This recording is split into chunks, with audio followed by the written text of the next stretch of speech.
여러분 안녕하십니까. 오늘은 오래간만에 궁합을 한번 볼 건데요. 결혼하기 전에는 궁합을 보는 게 좋습니다. 그래서 궁합이 잘 맞은 사람들은 확실히 잘 살아요. 근데 궁합이 맞지 않으면은 좀 어려움이 많이 있죠. 그런데 이제 궁합이라는 것은 두 사람이 합만 중요한 게 아니라 각자 사주가 배우자 운이 어떻게 가지고 태어났느냐 하는 것도 상당히 중요합니다. 그래서 궁합을 볼 때는 두 사람의 사주를 다 풀어서 각자의 어떤 배우자 운 같은 것을 보고 그 다음에 이제 합을 맞춰봐서 합이 또 잘 맞느냐 이런 식으로 이제 봐야 정확한 궁합을 알 수가 있습니다. 궁합을 옛날에는 이렇게 이제 그 조상이나 그러니까 어른들 이 위주로 봤기 때문에 이제 태어난 연을 중심으로 봤어요. 그래서 몇 살 차이가 잘 맞는다 아니면 무슨 띠하고 잘 맞는다 이런 식으로 옛날엔 궁합을 봤기 때문에 요즘하고는 좀 다릅니다. 그래서 요즘도 와서 이제 몇 살 차이가 잘 맞는다 아니면 무슨 띠가 잘 맞아요 하고 물어보는 사람들이 있는데 요즘은 당사자가 중요하기 때문에 옛날하고 달라서 태어난 일하고 태어난 시로 보기 때문에 옛날하고는 좀 다릅니다. 그래서 정확히 알려드릴 수가 없고 그 사귀는 사람의 사주를 가져와서 두 사람 걸 풀어봐야 알 수가 있습니다. 그래서 태어난 일, 태어난 시는 계속 바뀌기 때문에 그러니까 무슨 시, 무슨 날에 태어나는 게 좋다 그러는데 이제 그거를 달마다 바뀌고 다 바뀌지 않습니까? 그래서 알려드릴 수는 없고 옛날하고 좀 그런 부분은 조금 달라졌다 이렇게 이제 말씀을 드리고 이 두 사람 사주는 어떤가? 먼저 이제 여자분부터 살펴보면은 29 동갑내기인데요. 여자는 이제 축월에 태어난 신미일주가 되겠죠. 그러면은 토생금해서 월지는 이 편인을 가지고 있죠. 그러면 이제 계신기 해가지고 천간에 그 토기운이 떠 있는 걸 보니까 천간에는 그 토기운이 떠 있질 않고 그 대신 여기 그 수기운이 떠 있습니다. 그러면은 인을 쓰는 사주가 천간에는 식신을 가지고 있으니까 내가 배운 것을 잘 활용해서 쓸 수 있는 사주가 됩니다. 그래서 이런 분들이 학교 선생님이 되면 내가 배운 것을 학생들한테 잘 가르치는 선생님이 될 수 있고 사회에 나와서 활동을 한다 그러면은 내가 배운 지식이나 그 다음에 내가 배운 학문이나 자격이나 기술이나 이런 걸 가지고 잘 활용해서 쓸 수 있는 그런 사람이 된다. 그래서 이 사주는 인격의 변격이 됐습니다. 이렇게 식신으로. 그래서 우리가 이제 그 천간에 드러난 기운을 이제 보통 우리가 그 격을 사용하기 때문에 식신격 사주다 이렇게 볼 수가 있는데요. 이 식신격 사주가 이렇게 살을 보는 것도 있습니다. 그래서 수국화에서 식신 제사라는 그런 모양새를 갖추고 있죠. 이 살도 뿌리가 있고 그 다음에 이 식신도 뿌리가 있기 때문에 식신 제사라니까 이 사람은 어떤 문제 해결 능력이나 일하는 어떤 그런 쪽에 있어서는 상당히 좀 능력이 있는 사람이다. 이렇게 우리가 얘기를 할 수가 있습니다.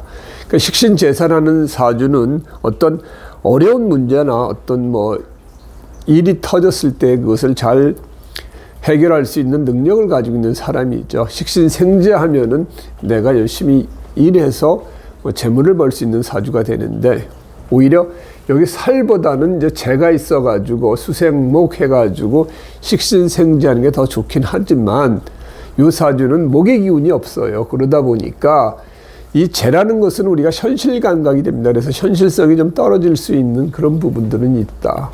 그리고 지지를 보면은 여기 그 인이 이렇게 많습니다. 인이 많은 상태에서 이 정관이 있어요. 그래서 인이 정관을 보는 그런 모양은 좀 괜찮죠. 그래서 사람도 반듯하고 정확하고 또 살도 있으니까 그 나름 자존감도 세고 최고를 지향하고 뭔가 정확하게 보는 그런 눈도 있는 거죠. 그런데 이 사주가 육친적으로 보면은 이렇게 지지가 똑같은 오행이 3개가 있고 나머지 한 오행이 다를 경우에 우리가 그 오행이 궁성이 깨진다고 얘기를 합니다. 그러면 이 사주의 궁은 자식궁이 되는 거죠. 그러니까 자식연이 좀 약하고 그 다음에 성으로 보면 정관이 되니까 정관은 여자한테 내 남자, 내 남편이 되는 겁니다. 그래서 이 사주는 필연적으로 남편 운이 약하고 그 다음에 자식 운도 약하게 가지고 태어났다 이렇게 볼 수가 있어요. 또한 여기에 살도 내 남자 내 남편이 되기 때문에 이 식신제사라는 이 모양새는 내가 자녀를 낳고 내 남편하고 이어갈 수 있는, 그러니까 득자별부의 어떤 모양을 나타낼 수 있다 이렇게 보여집니다. 그래서 이 사주는 본인이 어떤 자기 능력을 발휘해서 사회생활하고 어떤 일을 하는 데는 전혀 지장은 없지만 육친적으로는 남자운, 자식운이 약한 어떤 핸디캡을 가지고 태어났다 그렇게 보여질 수가 있어요. 그리고 여기 배우자궁도 계속 충미충이 되죠. 그리고 배우자궁하고도 계속 충이 생기기 때문에 필연적으로 이 사주는 배우자하고의 어떤 궁합 이런 부분들이 잘 맞아야 되는데, 그렇다 손 치더라도 이 사주가 과연 한 남자하고 오랫동안 해로할 수 있을까 하는 부분은 우리가 의문점으로 남는 거죠.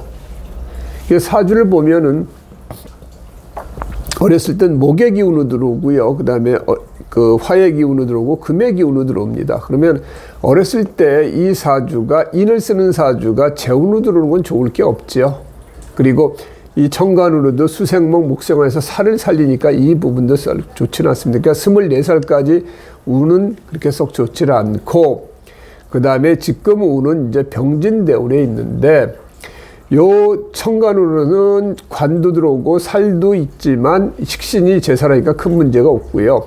그 다음에 인격에 인이 들어오니까 이 자체도 나쁠 건 없습니다. 그래서 지금 운 자체는 괜찮게 흐른다 보여지고요. 그 다음에 겨울에 태어난 금의 기운이니까 이렇게 조후를 우선 먼저 봐야 됩니다. 용신 이전에 조후를 봐야 되는데, 조후도 괜찮고, 그 다음에 이렇게 일을 쓰는 사주가 이 관방으로 흐르기 때문에 괜찮다 이렇게 보여지는 거죠.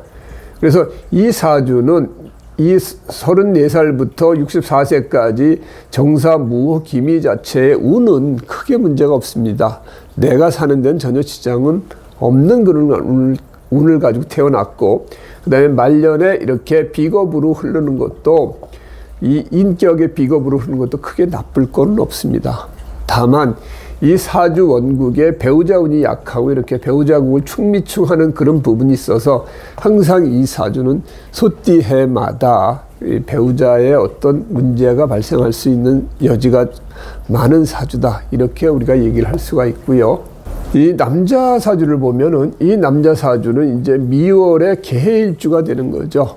그래서 이 사주는 이제 정을기 해가지고 이 지지는 7살을 가지고 태어났죠. 우리가 편관이라는 7살격인데 천간에 뜬 것을 보면은 이렇게 재가 떴습니다. 그러면 재가 용신이 되는 거죠.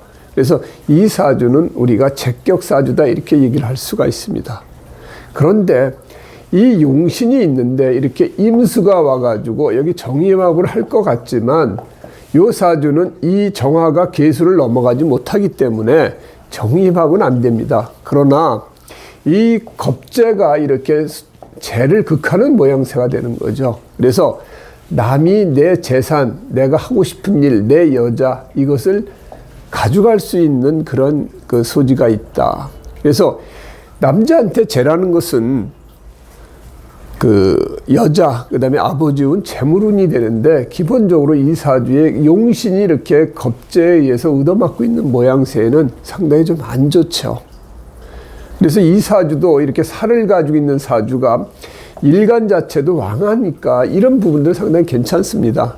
그러나 지지에서도 여기 배우자 자리에 재가 있어야 될 자리에 겁재가 있으니까 재가 들어올 수가 없는 거죠. 화기운이 들어오면 수국화 해가지고 내 배우자를 극하는 모양새이기 때문에 남자 일주가 이렇게 간여지동으로 돼 있으면 기본적으로 여자운이 약합니다. 그래서 이 사주 그렇게 보고 그 다음에 이 토국수 하는 부분도 있기 때문에 이 사주도 여자운이 좀 약한 사주를 가지고 태어났다. 그리고 또 하나 이 사주는 이제 목의 기운이 없기 때문에 좀 융통성이나 이런 부분들은 좀 없겠죠. 재미도 없고 융통성은 없고 그런 이제 기운이기 때문에 목의 기운이 없고 이 사주는 금의 기운이 없습니다. 그래서 조금 그 편고된 사주다 이렇게 얘기를 할 수 있는데 이 사주에 여기에 만일에 목의 기운이 있으면은 수생목, 목상호 해가지고 재를 살리니까 상당히 좋았을 텐데 그냥 재만 두 개 이렇게 떠 있는 상태에서 겁재의 극을 받으니까 기본적으로 이 사주도 여자운이 약한 사주를 가지고 태어났다. 운으로 보면은 그 어렸을 때 재운으로 흐르는 건 좋지가 않죠. 살을 쓰는 사주에 재운이 들어온 거는 별로 좋을 게 없고 그러나 천간으로 보면은 이렇게 이제 14살부터는 수생목 목성에서 재를 살리니까 그 부분은 괜찮다 하더라도 어렸을 때 이런 식으로 살운이 들어오면은 살이 커지는 이런 운이 들어오면은 좋을 건 없다. 그리고 목의 기운으로 오면은 이제 살격에 이렇게 이제 식상이 들어오니까 이때는 내가 뭔가 그 공을 세우고 내가 일을 할 수 있는 그런 모습을 보이지만 이 사주는 34, 44 돼가지고 이 수기운으로 뜨는 것이 내 재를 극하기 때문에 이게 썩 좋지는 않습니다. 그래가지고 이 시기가 다 내 배우자를 극하는 그러한 시기가 되기 때문에 상당히 조금 그 배우자하고의 사이에서 문제가 발생될 여지가 많이 있다. 특히나 이제 올해 이제 을사년인데 을사년으로 보면은 그 지금 24살부터 시작되는 갑진대운의 을사년이죠. 청가는 수생목 목성에서 내 재를 생하기 때문에 그건 상당히 좋습니다. 그리고 이 화 기운이 들어오는 것은 재운이 들어오면서 화생토하니까 이 지지로서는 조금 좋을 건 없죠. 그래도 이 사화는 또 이 배우자궁을 사해충을 하기 때문에 올해 조금 내가 사는 집에 어떤 변동수가 생기거나 아니면은 내가 사귀고 있는 그 여자분하고 어떤 트러블이 생길 수 있는 가능성도 좀 있다. 이렇게 지금 보여지고요. 그래서 두 사주는 여자 사주는 남자운이 약한 사주고 남자 사주는 이제 여자운이 약한 사주 두 사람이 이렇게 만났습니다. 그런데 이 궁합을 보면 두 사람의 그 합을 보면은 여기 해묘미 삼합에 반합이 되어 있는 모습이죠. 그래서 합은 잘 돼요. 그러다 보니까 두 사람이 만난 것 같은데 이 사주가 과연 오랫동안 해로할 수 있는가 하는 부분들은 별개의 문제라는 얘기죠. 일단 만나가지고 살 수는 있지만 항상 위험인자는 안고 살 수밖에 없다. 그래도 다행히 그래도 합의되는 그런 상태니까 좀 잘 맞춰가면 좋지 않을까 그런 생각은 들지만 워낙 두 각자의 사주가 배우자운은 약하게 가지고 태어났기 때문에 항상 조금 인연에 있어서는 살얼음을 걷는 그런 기분으로 살 수밖에 없는 그런 사주다. 그래도 이 두 분이 뭐 내년 정도에 결혼을 할 거라고 얘기를 하길래 뭐 합의 들어오고 그래서 뭐 결혼하는 거 뭐 나쁘진 않다고 얘기를 했지만 항상 이 두 사람이 헤어져도 누구 때문에 헤어졌다는 얘기를 서로 못할 겁니다. 나도 배우자운이 약하고 이 사주도 배우자운이 약하기 때문에 누구 탓이 아니라 각자 자기 사주에 그런 핸디캡을 가지고 태어났다. 만일에 두 분이 안 만나고 이 사람이 또 다른 사람하고 만나면은 이 사람이 괜찮을까요? 그건 아니겠죠. 자기 사주 원국의 어떤 그런 부분이 있기 때문에 이 사람도 마찬가지겠죠. 그래서 요즘은 옛날같이 참고 살지를 않기 때문에 사주에 이런 그 핸디캡이 있으면 거의 그대로 살더라고요. 그래서 요새 뭐 이혼율이 한 뭐 40% 50% 가는 이유가 옛날에는 헤어질 사람도 사회적 분위기나 여러 가지 어떤 여건 때문에 헤어지질 못했는데 요즘은 자기가 아니다 싶으면 바로 헤어지기 때문에 사주대로 살더라고요. 그래서 궁합은 항상 이제 뭐 맞추기가 상당히 그러니까 궁합적으로는 맞추기가 쉽지만 두 사람이 어느 정도 사귄 상태에서 궁합이 나쁘다 그래서 헤어져라 뭐 말하기가 쉽지 않은데 이 두 분은 어차피 뭐 결혼 날짜를 잡았고 뭐 한다 그러니까 만일에 헤어지지 않는다 그러면 결혼할 것 같은데 그래도 항상 위험인자는 가지고 살 수밖에 없는 각자의 사주를 가지고 태어났다 이렇게 얘기를 하고 그게 이제 설사 헤어진다 하더라도 누구 탓을 할 수 없는 각자의 사주를 가지고 있기 때문에 오히려 그게 더 공평하지 않는가 그런 생각도 해봅니다.